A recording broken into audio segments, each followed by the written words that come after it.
Welcome to the marvelous land of Oz.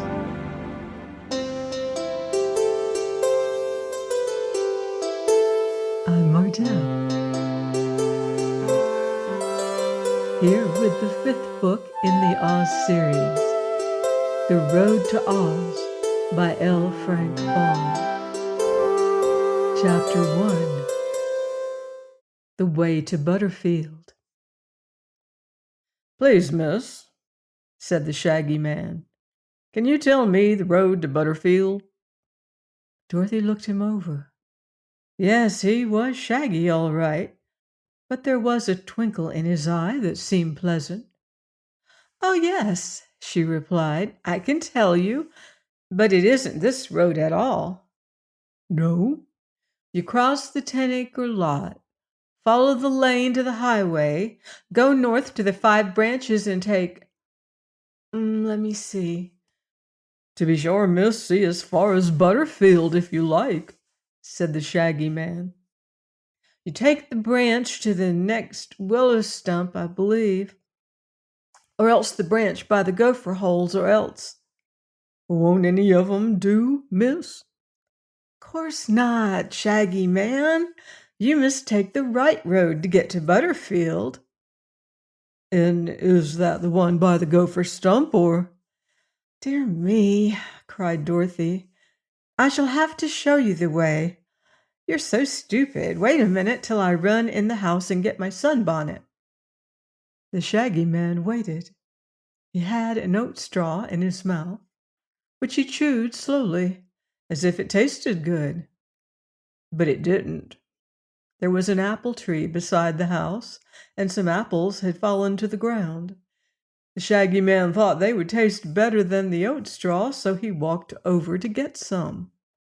A little black dog with bright brown eyes dashed out of the farmhouse and ran madly toward the Shaggy Man, who had already picked up 3 apples and put them in one of the big wide pockets of his shaggy coat. The little dog barked and made a dive for the Shaggy Man's leg, but he grabbed the dog by the neck and put it in his big pocket along with the apples. He took more apples afterward, for many were on the ground, and each one that he tossed into his pocket hit the little dog somewhere upon the head or back and made him growl. The little dog's name was Toto, and he was sorry he had been put in the Shaggy Man's pocket. Pretty soon Dorothy came out of the house with her sunbonnet, and she called out, "Come on, Shaggy Man, if you want me to show you the road to Butterfield." She climbed the fence into the 10-acre lot, and he followed her, walking slowly and stumbling over the little hillocks in the pasture, as if he was thinking of something else and did not notice them. "My, but you're clumsy," said the little girl. "Are your feet tired?" "No, miss, it's my whiskers. They tire me very easily this warm weather," said he. "Wish it would snow, don't you?" "Course not, Shaggy Man," replied Dorothy, giving him a severe look. "If it snowed in August, it would spoil the corn and the oats and the wheat, and then Uncle Henry wouldn't have any crops, and that would make him poor and—" "Never mind," said the Shaggy Man. "It won't snow, I guess. Is this the lane?" "Yes," replied Dorothy, climbing another fence. "I'll go as far as the highway with you." "Thank ye, miss. You're very kind for your size, I'm sure," said he gratefully. "It isn't everyone who knows the road to Butterfield," Dorothy remarked as she tripped along the lane, "but I've driven there many a time with Uncle Henry, and so I believe I could find it blindfolded." "Don't do that, miss," said the Shaggy Man earnestly. "You might make a mistake." "I won't," she answered, laughing. "Here's the highway. Now, it's the second, no, the third turn to the left, or else it's the fourth.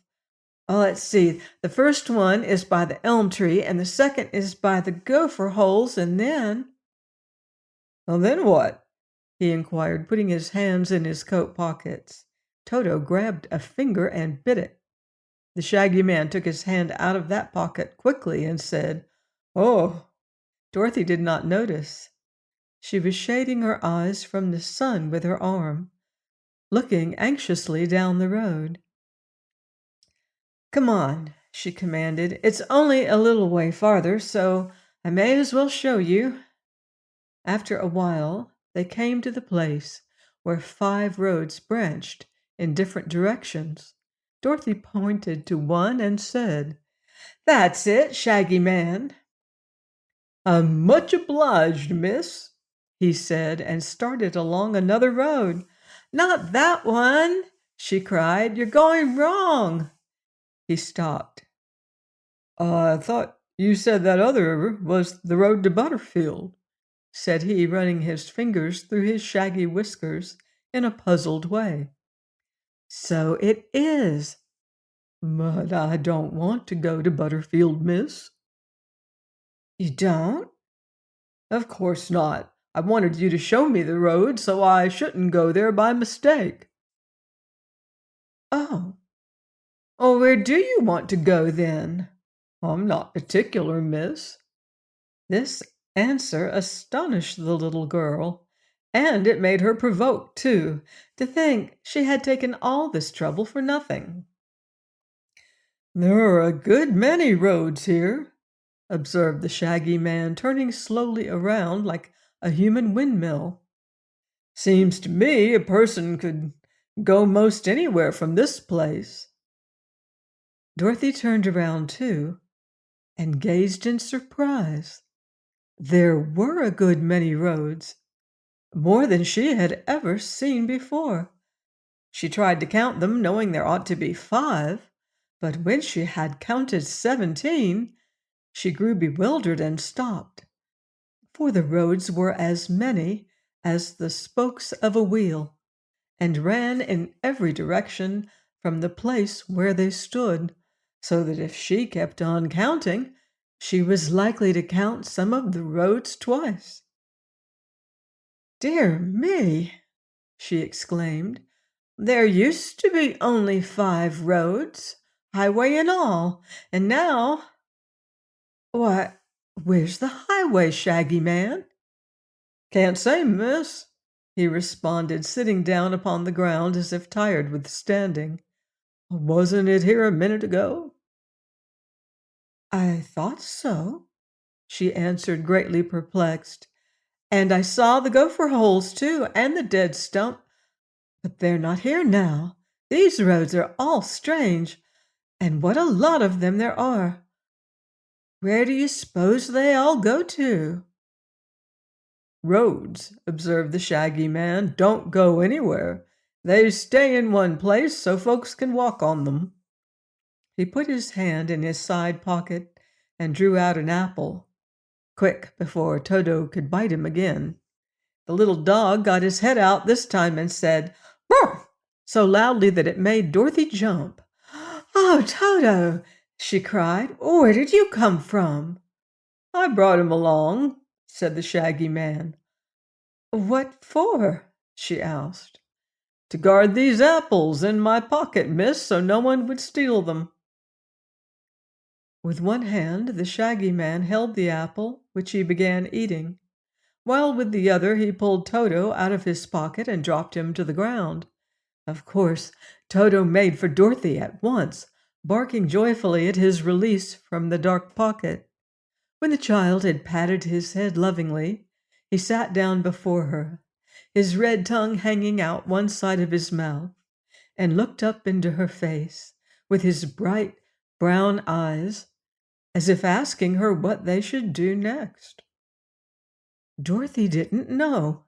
She looked around her anxiously for some familiar landmark, but everything was strange. Between the branches of the many roads were green meadows and a few shrubs and trees, but she couldn't see anywhere the farmhouse from which she had just come, or anything she had ever seen before, except the Shaggy Man and Toto. Besides this, she had turned around and around so many times, trying to find out where she was, that now she couldn't even tell which direction the farmhouse ought to be in, and this began to worry her and make her feel anxious. "I'm afraid, Shaggy Man," she said with a sigh, "that we're lost." "That's nothing to be afraid of," he replied, throwing away the core of his apple and beginning to eat another one. "Each of these roads must lead somewhere, or it wouldn't be here. So, what does it matter?" "I want to go home again," she said. "Well, why don't you?" said he. "I don't know which road to take." "Ah, that's too bad," he said, shaking his shaggy head gravely. "I wish I could help you, but I can't. I'm a stranger in these parts." "Seems as if I were too," she said, sitting down beside him. "It's funny. A few minutes ago I was home and I just came to show you the way to Butterfield, so I shouldn't make a mistake and go there. And now I'm lost myself and don't know how to get home." "Have an apple," suggested the Shaggy Man, handing her one with pretty red cheeks. "I'm not hungry," said Dorothy, pushing it away. "But you may be tomorrow. Then you'll be sorry you didn't eat the apple," said he. "If I am, I'll eat the apple then," promised Dorothy. "Perhaps there won't be any apple then," he returned, beginning to eat the red-cheeked one himself. "Dogs can sometimes find their way home better than people," he went on. "Perhaps your dog can lead you back to the farm." "Will you, Toto?" asked Dorothy. Toto wagged his tail vigorously. "All right," said the girl. "Let's go home."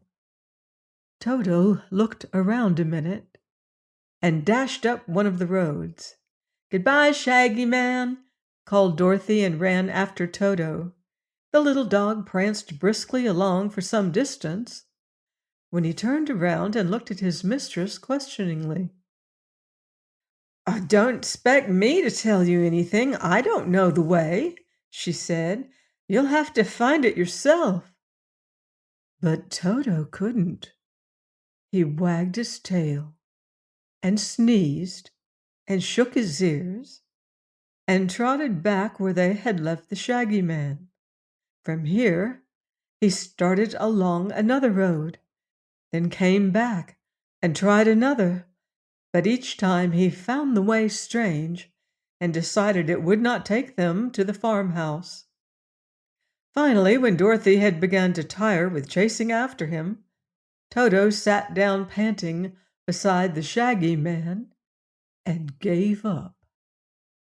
Dorothy sat down too, very thoughtful. The little girl had encountered some queer adventures since she came to live at the farm, but this was the queerest of them all. To get lost in 15 minutes, so near her home and in the unromantic state of Kansas, was an experience that fairly bewildered her. "Will your folks worry?" asked the Shaggy Man, his eyes twinkling in a pleasant way. "I suppose so," answered Dorothy with a sigh. "Uncle Henry says there's always something happening to me, but I've always come home safe at the last, so perhaps he'll take comfort and think I'll come home safe this time." "I'm sure you will," said the Shaggy Man, smilingly nodding at her. "Good little girls never come to any harm, you know. For my part, I'm good too, so nothing ever hurts me." Dorothy looked at him curiously. His clothes were shaggy, his boots were shaggy and full of holes, and his hair and whiskers were shaggy. But his smile was sweet, and his eyes were kind. "Why didn't you want to go to Butterfield?" she asked. "Because a man lives there who owes me 15 cents. And if I went to Butterfield and he saw me, he'd want to pay me the money. I don't want money, my dear." Why not? She inquired. Money, declared the Shaggy Man, makes people proud and haughty. I don't want to be proud and haughty. All I want is to have people love me. And as long as I own the love magnet, everyone I meet is sure to love me dearly. The love magnet? Why, what's that? I'll show you. If you won't tell anyone, he answered in a low, mysterious voice. There isn't anyone to tell except Toto, said the girl. The Shaggy Man searched in one pocket carefully, and in another pocket, and in a third. At last he drew out a small parcel wrapped in crumpled paper and tied with cotton string. He unwound the string, opened the parcel, and took out a bit of metal shaped like a horseshoe. It was dull and brown and not very pretty. This, my dear, said he impressively, is the wonderful love magnet. It was given me by an Eskimo in the Sandwich Islands, where there are no sandwiches at all, and as long as I carry it, every living thing I meet will love me dearly. Why didn't the Eskimo keep it? She asked, looking at the magnet with interest.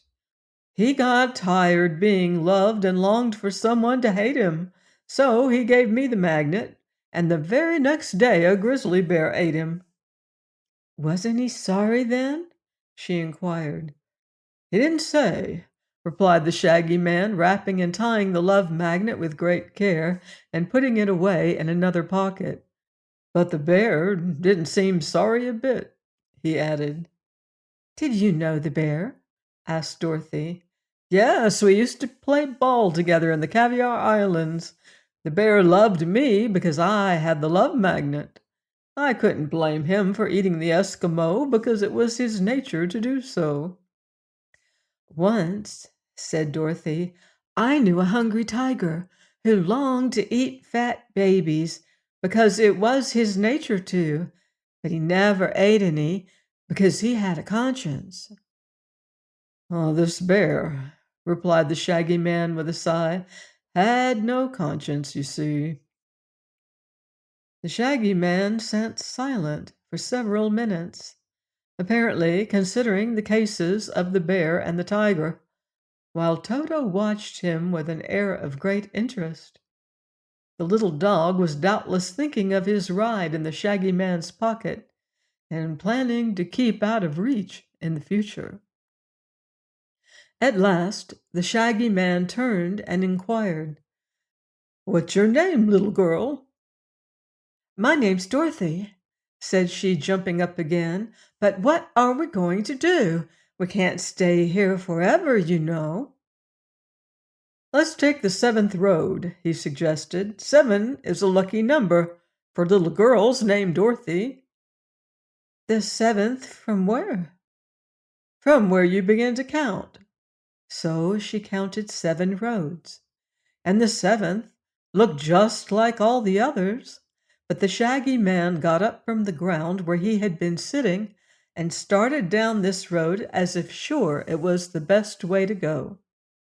And Dorothy and Toto followed after him. Please join me next week for more magical adventure on the marvelous Land of Oz. Goodbye for now. See you in Oz.